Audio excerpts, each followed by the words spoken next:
90 and 5. These two numbers represent the ages at which the oldest and youngest person have run a triathlon. Now, if these two can do it, who can't? All of us here are in our early 20s, which is nearing the age for peak physical ability. You'd be amazed at what the body is capable of with just a little practice. Capable even of running a triathlon.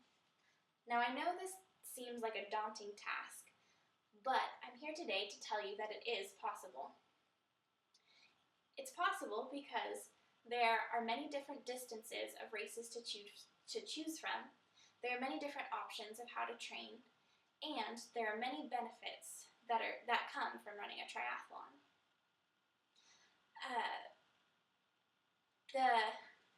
In order to begin your training, you first have to choose your distance. The shortest distance is a sprint triathlon. This is half a mile of swimming, 12 miles of cycling, and 3.1 miles of running. This is the most attainable goal and requires the least amount of training, but the challenge that arises with this is running the race before you're ready because you think it doesn't require very much training. The next step up is the standard or Olympic distance. This is slightly under a mile of swimming, 25 miles of cycling, and 6.2 miles of running. In Triathlon 101 from 2009 by John Mora, he writes that this distance is best for those who already have an aerobic base. So, for example, a veteran runner who is interested in cycling or a swimmer who is interested in running or cycling. The next step up is the ultra distance or the Ironman triathlon. This is the longest distance available, and it is 2.5 miles of swimming, 180 miles of cycling, and 26.2 miles of running, which is a full marathon. Mora also states that many triathletes go an entire lifetime without running a race of this distance. So this distance would probably be best suited for the serious and elite athletes. Now that you know the options of triathlons that you can run, I'll go over why training does not have to be as daunting as you might think. The most important thing in simplifying your training is to schedule.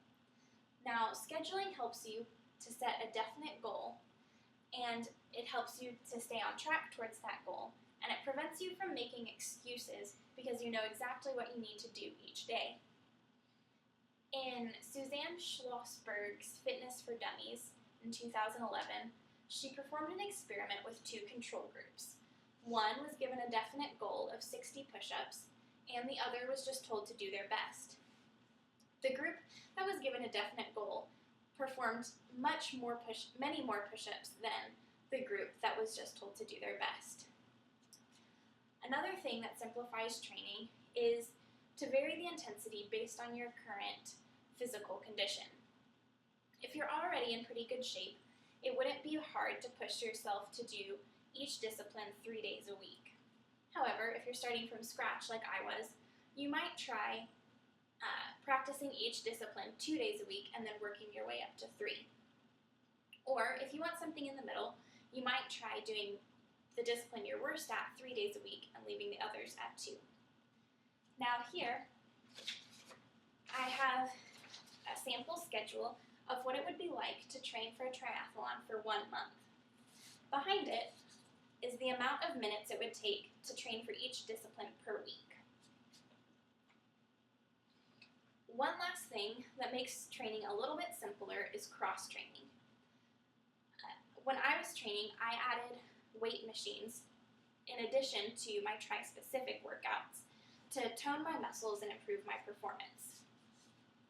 In 2010, Lee Brandon wrote in Anatomy for Strength and Fitness Training for Speed that many sports require athletes to perform at top speeds, and a speed training program would be best to help the athlete achieve optimal results. Now that we know how the options of running a triathlon and how to ease the process of training, I'll make sure there are no other reasons why you wouldn't want to run a triathlon. The first reason to run is the health benefits.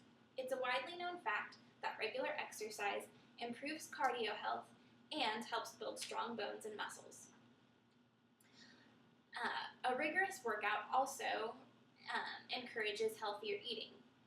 Matt Fitzgerald points out in the 2003 Complete Triathlon book that eating healthy helps the athlete perform better, delays fatigue, and reduces muscle damage. Another benefit of running a triathlon is that you practice fixating and achieving a goal. Triathlons present very specific and attainable goals, and they present milestones throughout the training process.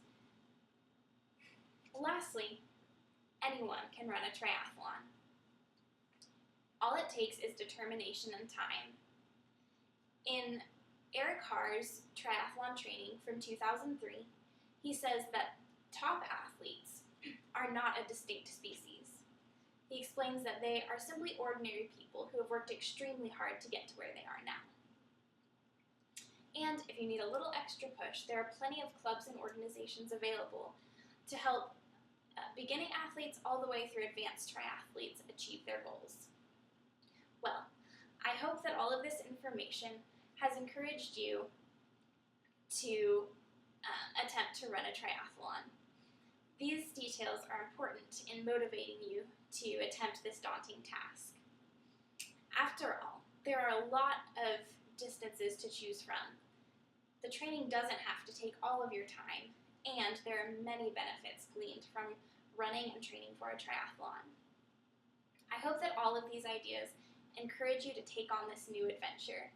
Anyone 9 or 90 can accomplish this goal, and with all of the choices available for distances of triathlon, I'm sure that you can find one that fits your interests and abilities.